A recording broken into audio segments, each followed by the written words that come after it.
Seat request आते रहेंगे, लेकिन आहत तो मीणा जी को छोड़ने का मन ही नहीं कर रहा है। एक साथी मिला, एक राहगीर मिला, एक सच्चा सिपाही मिला, एक सच्चा देशभक्त मिला, और आज का शाम और आज की रात इतनी शानदार रात होने जा रही है, जब हम लोग सोएंगे तो एक दूसरे को याद करेंगे, ईश्वर से प्रार्थना करेंगे कि जिस काम के लिए हमारे राष्ट्रीय अध्यक्ष साहब ने एक मिशन बनाया, एक बीड़ा उठाया, ये कोई छोटी मोटी बात नहीं है।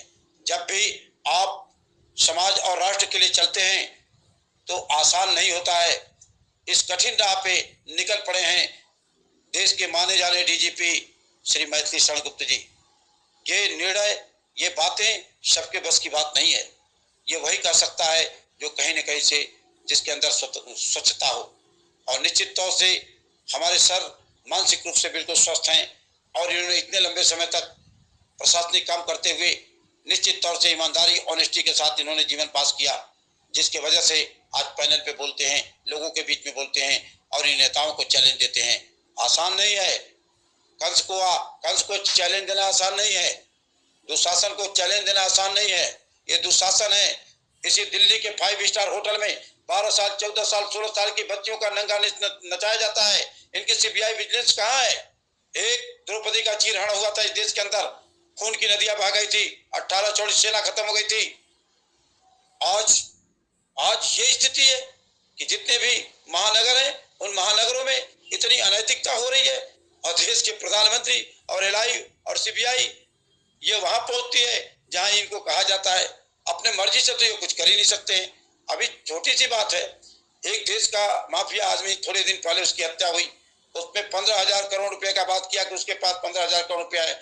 मैं दावे के साथ कहता हूं कि 10 साल पहले तो उसके खाते में 5,000 रुपया भी नहीं दिखा रहे थे। आज आप 15,000 करोड़ दिखा रहे हैं। इन देश के 75 सालों के राजनीतिकों की अगर मैं बात करूं, किसी भी सांसद को उठा लीजिए चैलेंज के साथ, इक्के दुक्के को छोड़ के मैं बात नहीं करता हूं। अगर उठा लेंगे तो हजारों हजार करोड़ रुपया इनके भी खाते में मिलेंगे, इनके भी कारोबार में मिलेंगे।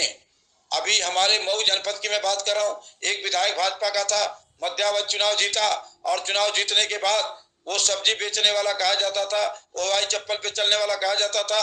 आज उसके करोड़ों की एसेट है। कहां से आ गई? कहां से आ गई? क्या आपने निष्पक्षता से काम होने वाला नहीं है।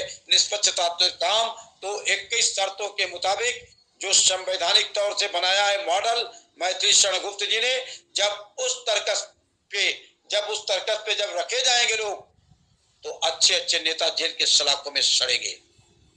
अच्छे अच्छे नेता ही नहीं, उनके साथ लगने वाले लग्गू बज्जू भी, क्योंकि उन्होंने इशारा किया है मैथिली शरण गुप्त ने शासन और प्रशासन दोनों को कि सुधर जाओ शासन प्रशासन के लोगों, नहीं तो तुम्हारी जगह जेल की सलाखों में होगी। नरेंद्र सिंह जिंदाबाद जिंदाबाद, नरेंद्र सिंह जिंदाबाद जिंदाबाद, नरेंद्र सिंह जिंदाबाद जिंदाबाद। नहीं, भारत माँ की जय, वंदे मातरम, माता की जय, भारत माता की जय, माता की जय। और अगर ये जिंदाबाद और मुर्दाबाद के नारे इन नेताओं ने लगाए, हमने नहीं लगाए। हमारे देश के वीर सपूतों ने कभी भी जिंदाबाद और मुर्दाबाद के नारे नहीं लगाए। उन्होंने तो उनके नारे अलग थे, उसके बारे में सुबेदार साहब, क्यों सुबेदार साहब, उनके नारे क्या थे? तुम मुझे खून दो, मैं नारे जिंदाबाद मुर्दाबाद के नहीं थे। कहा था कि तुम मुझे खून दो, मैं तुम्हें खिलाऊंगा। ये 75 सालों के नेता मुर्दा हैं, इसलिए कहा जाता है कि नरेंद्र सिंह जिंदाबाद। अरे मैं जिंदा हूँ, मैं मुर्दा नहीं हूँ जो जिंदाबाद के नारे लगाए जाए। भाई आपके सामने हमारी खुशी जाहिर की है, हमने हमारी दिल की पसंद का जाहिर की है।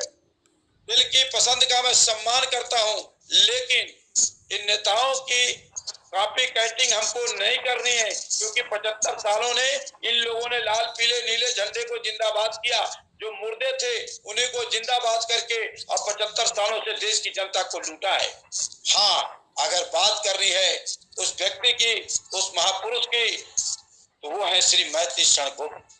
उनका जितना धन्यवाद किया जाए, जितना शुक्राना किया जाए, आज रात्रि में जब हम लोग सोने जाएं तो ईश्वर से प्रार्थना करें कि हे मालिक, हमारे श्री मैथिली शरण गुप्ता जी को स्वस्थ रखना, निरोगी रखना और उनके कहीं से भी उनके ऊपर किसी तरह की आंच न आने पाए। अगर आंच आती हो तो वो आंच हम लोगों के ऊपर आ जाए, कोई तकलीफ आती हो तो हम लोगों पे बांट दिया जाए, क्योंकि थोड़ा थोड़ा बांट देगा ऊपर वाला तो हम लोग भी झेल लेंगे और हमारे मैत्री शरण जी सुरक्षित रहेंगे, ताकि वो राष्ट्र और जनता के लिए कुछ काम कर सके।